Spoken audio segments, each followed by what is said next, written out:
Bismillahirrahmanirrahim. Assalamualaikum warahmatullahi wabarakatuh. Alhamdulillahirrabbilalamin. Wassalatu wassalamu ala asrofil anbiya wal mursalin wa ala alihi wa sahbihi ajma'in. Asyhadu an la ilaha illallah wa asyhadu anna Muhammadan abduhu wa rasuluh. Allahumma sholli ala Muhammad wa ala ali Muhammad kama shallaita ala Ibrahim wa ala ali Ibrahim wa barik ala Muhammad wa ala ali Muhammad kama barakta ala Ibrahim wa ala ali Ibrahim fil alamin innaka Hamidum Majid. Ya ayyuhalladzina amanu taqullaha haqqa tuqatih wa la tamutunna illa wa antum muslimun. Faqala Allah ta'ala fi ayatil ura, a'udzu billahi minasyaitonir rajim. Bismillahirrahmanirrahim.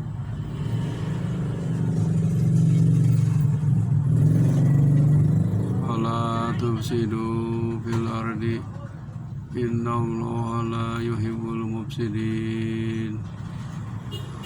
Qala Rasulullah sallallahu alaihi wasallam, "Buistu liyutammima makarimal akhlaq."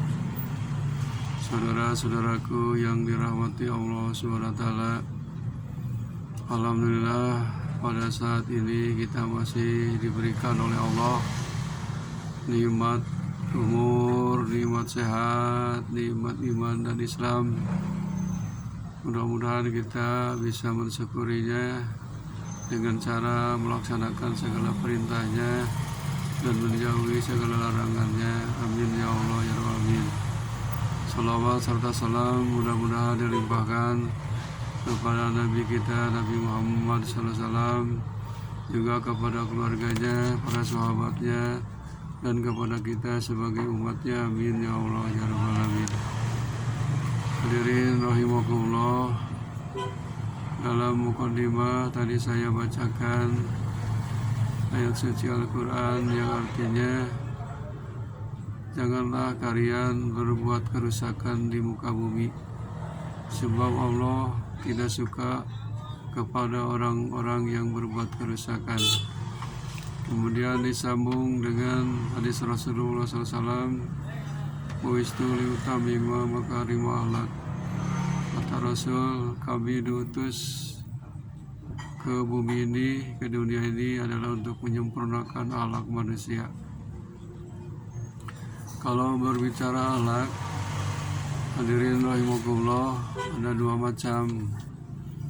Ada akhlakul mahmudah, akhlak yang terpuji, dan ada akhlakul mazmumah, akhlak yang tercela.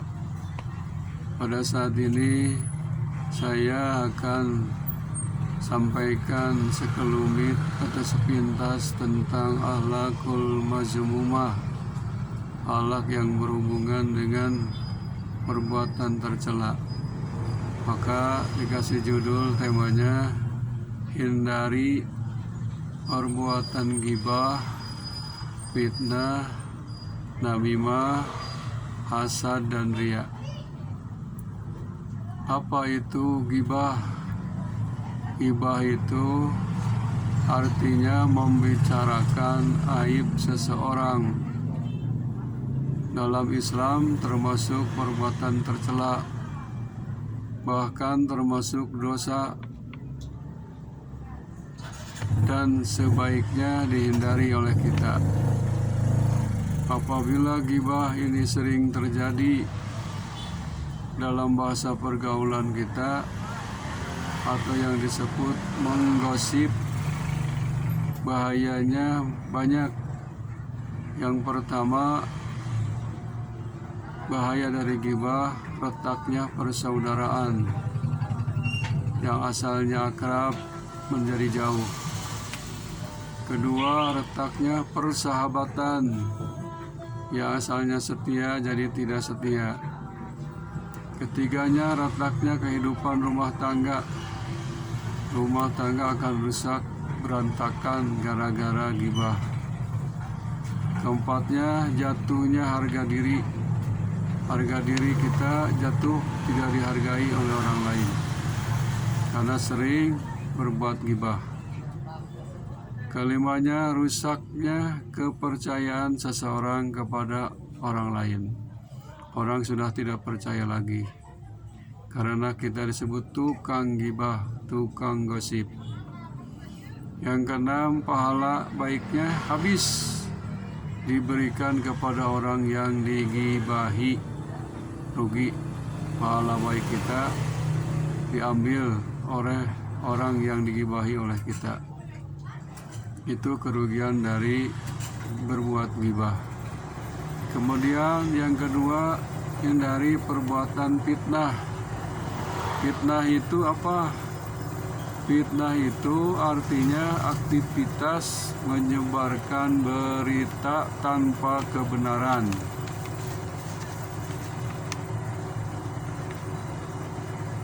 Yang pada hakikatnya bertujuan untuk merugikan orang lain. Kalau bahasa sekarang mah berita hoak. Fitnah itu di dalam Quran disebutkan lebih kejam dari pembunuhan. Ayatnya al-fitnatu asadu minal qatli. Fitnah itu lebih kejam dosanya daripada pembunuhan. Bayangkan saja, di dalam Quran apabila seseorang membunuh satu orang saja sama dengan membunuh seluruh manusia sedunia. Itu dosanya.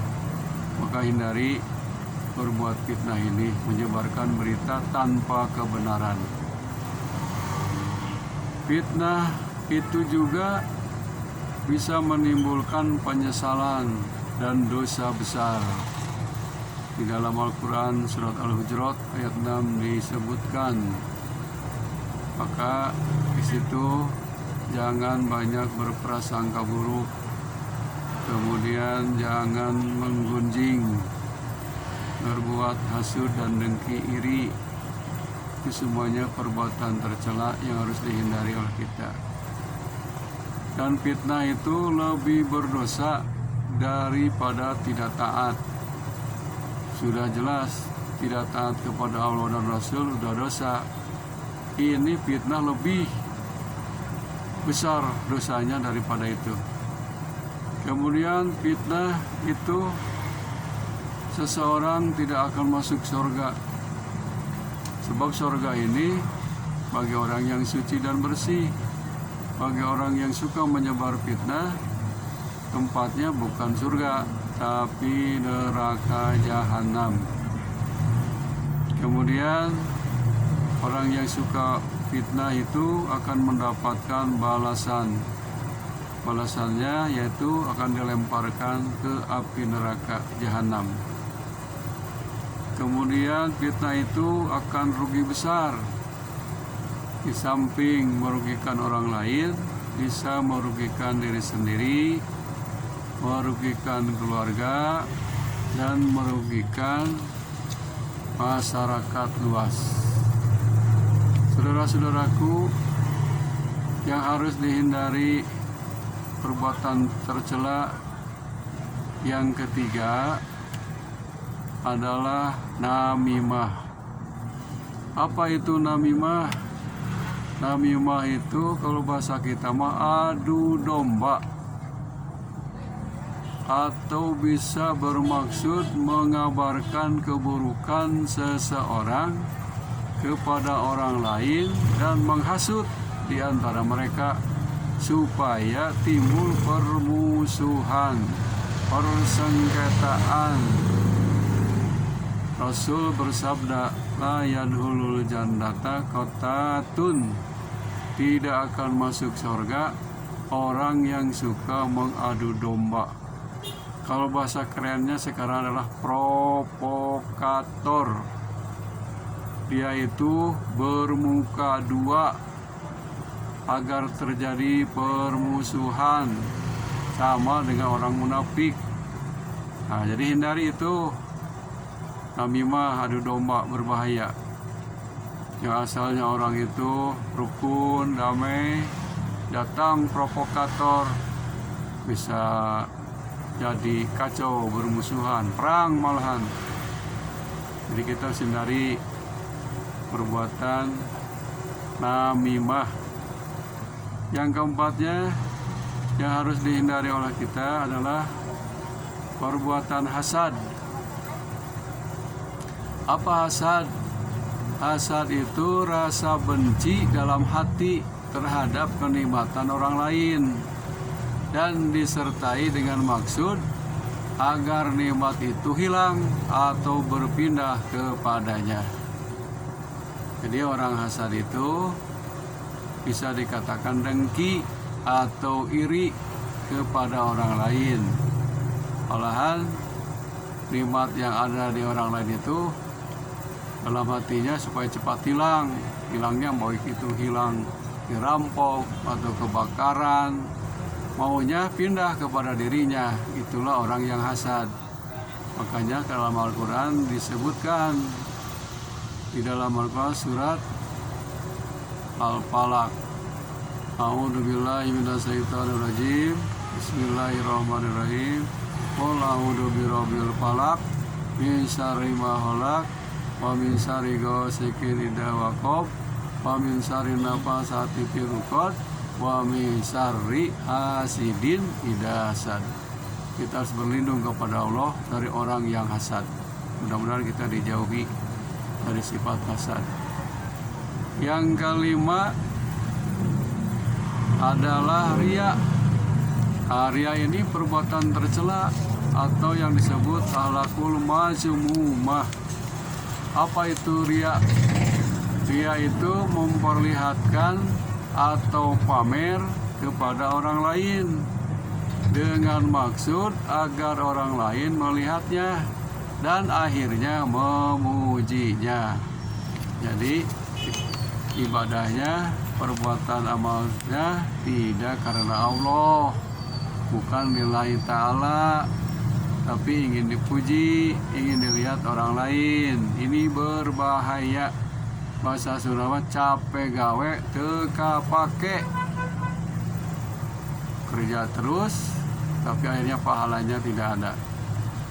Nah, jadi saudara-saudaraku, menurut Imam Ali bin Abi Thalib, ciri orang riya itu ada 3. Apa cirinya? Yang pertama, orang yang suka berbuat riya itu malas ketika sedang sendiri. Beribadah malas kalau sedang sendiri, beramal malas kalau sedang sendiri. Yang keduanya, rajin beribadah, beramal ketika banyak orang. Nah, itu ciri orang yang ria. Kalau banyak orang baru ibadahnya, amalnya sungguh-sungguh, sampaikan seperti khusyuk, ingin dipuji, ingin dilihat. Dan yang ketiga, orang ria itu cirinya rajin beramal, rajin beribadah bila dipuji. Kalau dipuji, waduh, makin benar-benar ibadahnya, tidak tahu waktu, sampaikan terus-terusan. Itulah bahaya riya.